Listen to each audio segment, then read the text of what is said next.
Assalamualaikum warahmatullahi wabarakatuh. Waalaikumsalam warahmatullahi wabarakatuh.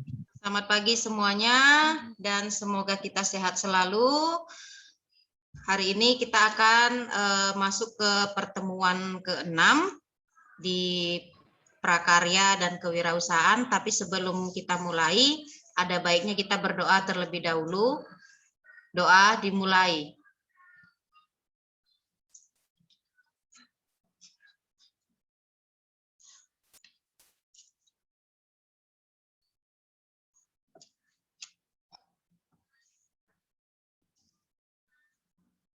Doa selesai.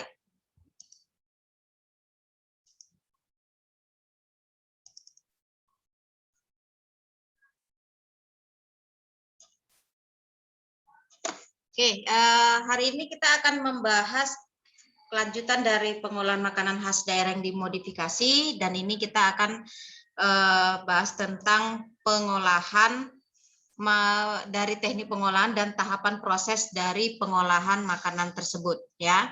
Jadi sebelum kita masuk ke pembelajarannya, ini yang pertama indikator dari pembelajaran yang perlu kita ketahui adalah menganalisis teknik dari pengolahan makanan khas daerah yang dimodifikasi dan menganalisis tahapan proses dari pengolahan makanan khas yang dimodifikasi dari bahan pangan nabati dan hewani.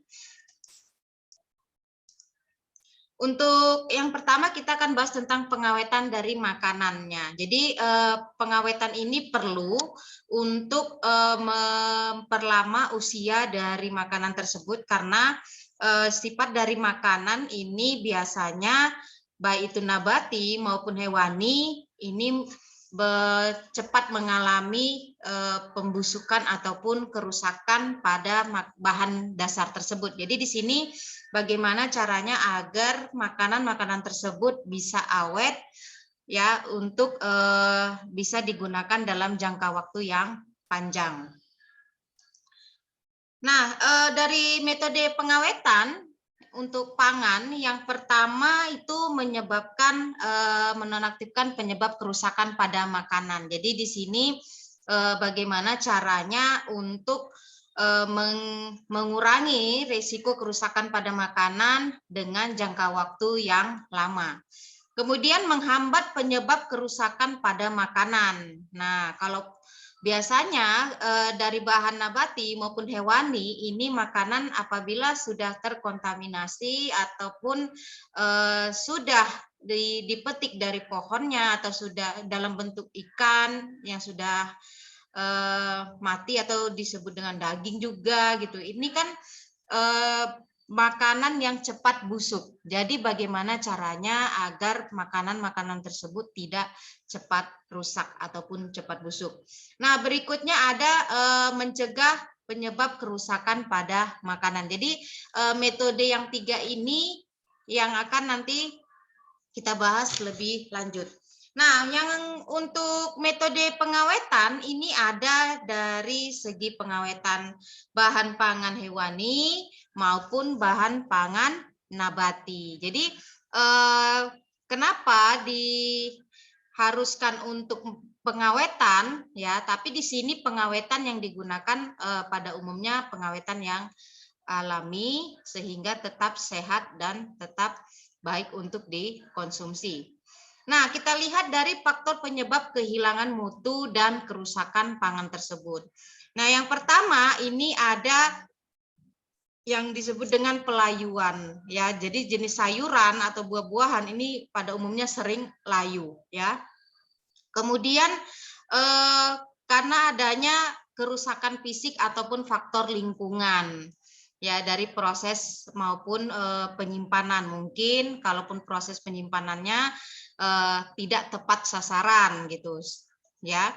Kemudian ada pertumbuhan mikroba ataupun bakteri yang menggunakan pangan sebagai substrat untuk memproduksi toksin di dalam pangan. Ini juga ada makanan-makanan tertentu yang memang dibuat sebagai untuk biasanya bahan-bahan untuk kesehatan ini juga harus benar-benar steril. Nah, kemudian reaksi kimia antar komponen dari pangan tersebut dan kontaminasi serangga, parasit, dan tikus. Jadi di sini makanan sering rusak karena ada faktor-faktor dari bahan tersebut dan ada faktor-faktor dari luar. Nah, untuk 6 prinsip dasar dari pengolahan bahan makanan itu, yang pertama kita lihat dari untuk pengurangan air. Nah, jadi pengurangan air ini biasanya bagaimana caranya untuk mengurangi air di dalam kadar makanan tersebut. Contohnya dengan cara pengeringan, dehidrasi, dan pengentalan. Jadi di sini salah satu cara-cara untuk mengurangi air dalam makanan itu dengan cara pengeringan, dehidrasi, dan pengentalan. Kemudian ada perlakuan panas. Nah, ini kalau untuk perlakuan panas ini biasanya dengan cara blanching atau pasteurisasi dan sterilisasi. Kemudian perlakuan suhu rendah ataupun pendinginan dan pembekuan. Ini pada umumnya untuk bahan-bahan yang sejenis sayuran dan buahan maupun daging, ya biasanya sebelum diolah ini dibuat dalam suhu rendah, baik dia pendinginan maupun pembekuan. Kemudian pengendalian makanan, fermentasi, dan aditif asam. Baru berbagai macam zat kimia aditif dan iradiasi. Jadi disinilah bagaimana cara-cara mengolah pengawetan makanan dengan cara yang aman dan tetap sehat. Nah, kemudian ada proses pengawetan makanan. Jadi proses pengawetan makanan ini yang pertama ada teknik yang namanya pengawetan dalam lemari pendinginan. Jadi biasanya pada suhu rendah ini ada 2 jenis, yaitu pendinginan dan pembekuan. Nah, pada pendinginan dan pembekuan biasanya ini menggunakan suhu berkisar dari -2 derajat sampai 8 derajat Celcius. Nah, kalau untuk pendinginan ini biasanya sering digunakan untuk makanan seperti sayuran dan buahan. Karena kalau dia sayuran dan buahan dia cukup dengan metode pendinginan ya, tetapi barang itu tidak sampai beku karena kalau beku maka jenis sayuran dan buahan ini akan cepat rusak. Tapi pengawetannya hanya cukup dengan cara pendinginan. Nah, berbeda dengan dari untuk pembekuan. Kalau pembekuan biasanya ini untuk bahan hewani, untuk bahan hewani. Jadi seperti daging, ikan, maka ini perlu pengawetan dengan cara pembekuan ya, agar tidak mengalami pembusukan atau kerusakan. Jadi berbeda ya dari segi pengawetan baik itu nabati maupun dari hewani. Nah, kalau untuk pembekuan itu biasanya dari -12 derajat Celcius sampai -24 derajat Celcius ya. Jadi untuk pembekuan ini hanya sering digunakan pada proses bahan-bahan yang berasal dari hewani. Nah, kalau untuk nabatinya biasanya kalau di freezer itu di titik pembekuan itu contohnya jika memang dia sudah diolah gitu baru bisa. Tapi kalau jenis sayuran dan buah-buahan itu tidak bisa langsung diproses pembekuan, hanya bisa pendinginan. Nah, untuk pengawetan makanan suhu tinggi ini biasanya makanan yang sudah diolah. Ya, yang sudah diolah dengan cara apa? Dengan cara merebus ataupun menggorengnya. Ya, atau dengan cara memanggang. Jadi dengan pengawetan suhu tinggi biasanya ini digunakan agar untuk makanan-makanan yang contohnya sifatnya kering ataupun sifatnya basah dengan proses perebusan. Contoh, kalau proses perebusan itu contohnya misalkan nugget ya, setelah direbus itu kalau dia dijual mentah itu akan dimasukkan ke dalam pembekuan. Tapi setelah proses suhu tinggi dulu yaitu perebusan. Nah, atau dengan cara menggoreng ya. Jadi di sini untuk suhu tinggi biasanya menggunakan api ataupun menggunakan listrik dengan oven ataupun dengan cara menggoreng tadi. Nah, jadi di sini pada saat suhu tinggi ini biasanya di atas 65 derajat Celcius ya. Nah, kalau untuk penggorengan ataupun perebusan atau pemanggangan ini biasanya kalaupun digunakan dengan cara pasteurisasi, sterilisasi, blanching dan iradiasi juga. Jadi suhu tinggi ini pada umumnya menggunakan barang-barang yang memang makanan yang sudah diolah, bukan bahan mentahnya ya. Nah, untuk pengawetan dengan pengeringan. Nah, kalau untuk pengeringan ini biasanya dua metode, ada yang dia secara alami dengan menjemur di bawah sinar matahari dan ada yang menggunakan oven ya. Jadi pengeringan ini biasanya menggunakan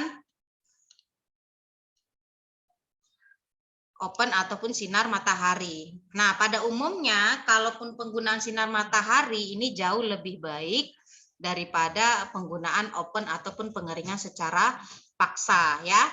Nah, kemudian karena tadi lama Pak, nggak bisa Pak, cuman ini ya. Nah, kemudian kalau untuk pengeringan ini biasanya untuk jenis makanan yang memang sifatnya tahan lebih dari 1 bulan ya ataupun berbulan-bulan. Nah, kemudian ada pengawetan dengan bahan kimia. Pengawetan dengan bahan kimia ini biasanya kalau untuk makanan ini banyak digunakan dari segi industri ya. Tapi kalau untuk skala rumah tangga ini biasanya lebih alami penggunaan pengawetannya. Jadi kalau kimia biasanya untuk skala besar yaitu pabrik ataupun industri dengan menambah kimia tertentu gitu. Contoh kalau misalkan produk seperti mie instan dan lain sebagainya gitu. Ini biasanya menggunakan bahan-bahan kimia. Nah, untuk proses pengolahan tadi yang sudah saya sempat jelaskan di pertama itu ada proses pendinginan maupun pembekuan. Jadi memang pendinginan dan pembekuan ini tergantung dari bahan makanan yang akan diolah. Nah, untuk pengeringan tadi juga sudah saya jelaskan, yaitu dengan menggunakan oven ataupun sinar matahari. Nah, biasanya kalau untuk pengeringan ini lebih dominan dari barang-barang yang memang kadar airnya cukup tinggi sehingga perlu proses dari pengeringan, baik itu dari sistem nabati maupun hewani. Nah, kalau sistem nabati itu berarti sejenis makanan yang memang sudah diolah dari bahan dasar tumbuhan. Contoh, kalau tradisionalnya kita misalnya kerupuk ataupun opak, itu kan berasal dari ubi gitu ya. Nah, kalau untuk yang nabatinya, hewaninya, ini biasanya seperti ikan asin, teri, dan lain sebagainya. Nah, kemudian ada pengemasan. Jadi pengemasan ini biasanya digunakan untuk memperlama usia dari produk tersebut ya. Jadi di sini menjaga higienisnya barang tersebut sehingga pengemasan ini juga perlu bahan-bahan yang memang aman untuk penggunaan kemasan tersebut. Contoh kalau untuk makanan, misalkan dari bahan plastik, maka jenis plastiknya adalah SS4 226 ya. Jadi biasanya di sini plastiknya memiliki lubang dan tingkat ketebalannya juga lebih tebal dia ya. Jadi di sini memang ada pengemasan khusus. Ada kalaupun misalnya kertas itu juga dilihat dari keamanan kertasnya. Jadi masing-masing untuk pengemasan ini tergantung dari jenis makanan yang akan dikemas. Nah, kemudian ada pengalengan. Jadi pengalengan ini biasanya lebih steril ya, karena di sini pengalengan ini kalaupun untuk bahan makanan nabati maupun hewani ini bisa jangka waktu sampai 1 tahun atau bisa jadi lebih. Jadi pengalengan ini lebih awet. Kalau untuk contoh bahan pengalengan ya dari bahan nabati itu seperti buah-buahan yang sering di dalam kaleng, contoh buah rambutan atau kelengkeng, kemudian ceri dan lain sebagainya. Nah, kalau untuk jenis hewani ini biasanya seperti sarden, kornet ya dan lain sebagainya. Nah, pada umumnya pengalengan ini digunakan agar menghindari kebusukan ataupun perubahan kadar air dari makanan tersebut. Kemudian teknik iradiasi. Jadi kalau teknik iradiasi ini biasanya penggunaan pemakaian energi dari radiasi ya yang secara sengaja dan terarah. Jadi jenis iradiasi ini biasanya digunakan untuk pangan ya, radiasi pangan ini biasanya menggunakan radiasi elektromagnetik. Jadi radiasi yang memang menghasilkan foton berenergi tinggi ya. Jadi di sini menjaga eksistensi dari makanan tersebut. Kemudian untuk teknik berikutnya penggunaan bahan kimia dan pemanasan ini biasanya membantu makanan dari serangan mikroba ataupun bakteri pembusuk yang ada. Jadi di sini kalaupun teknik kimianya tadi ada kalanya bakteri yang dikasih itu bakteri untuk mempertahankan makanan tersebut sehingga rasanya tidak berubah. Contoh misalkan proses dari bahan kimia itu seperti memberikan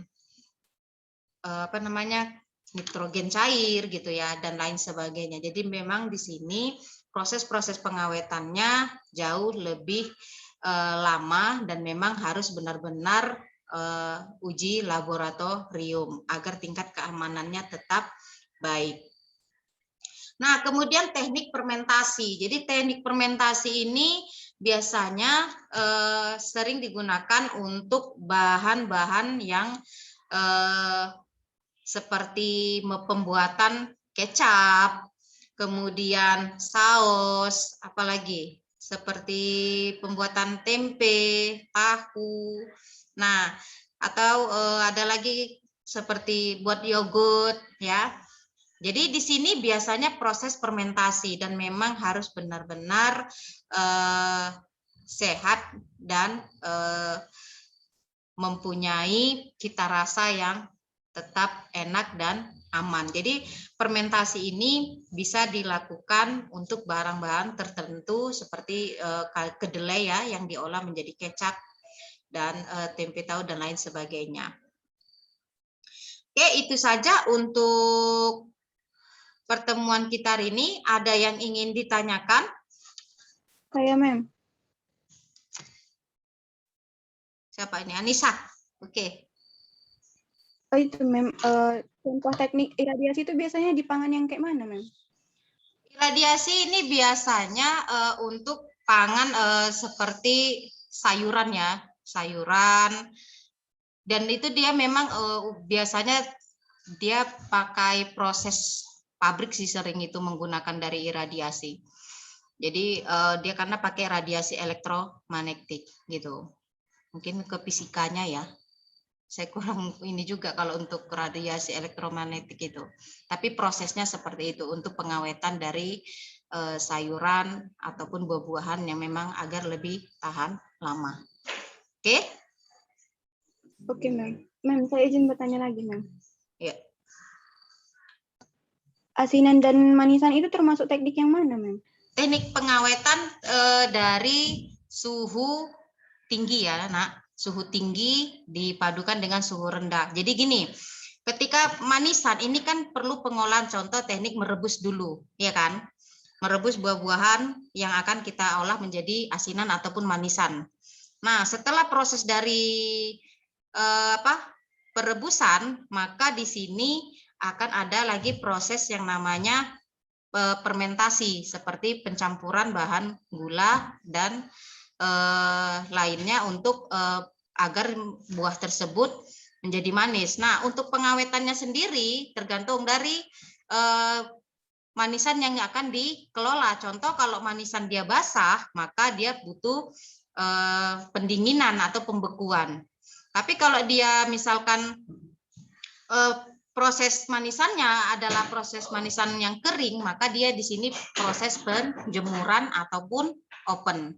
Jadi tergantung dari manisan ataupun asinan yang akan diolah. Sampai sini bisa dipahami? Bisa, Mem. Terima kasih, Mem. Oke, karena kita waktunya juga sudah ini ya. Tadi terlambat masuknya, jadi nanti yang belakang juga terlambat. Kita sudahi aja ya. Nanti minggu depan kita akan lanjutkan. Assalamualaikum warahmatullahi wabarakatuh. Waalaikumsalam warahmatullahi wabarakatuh. Thank you.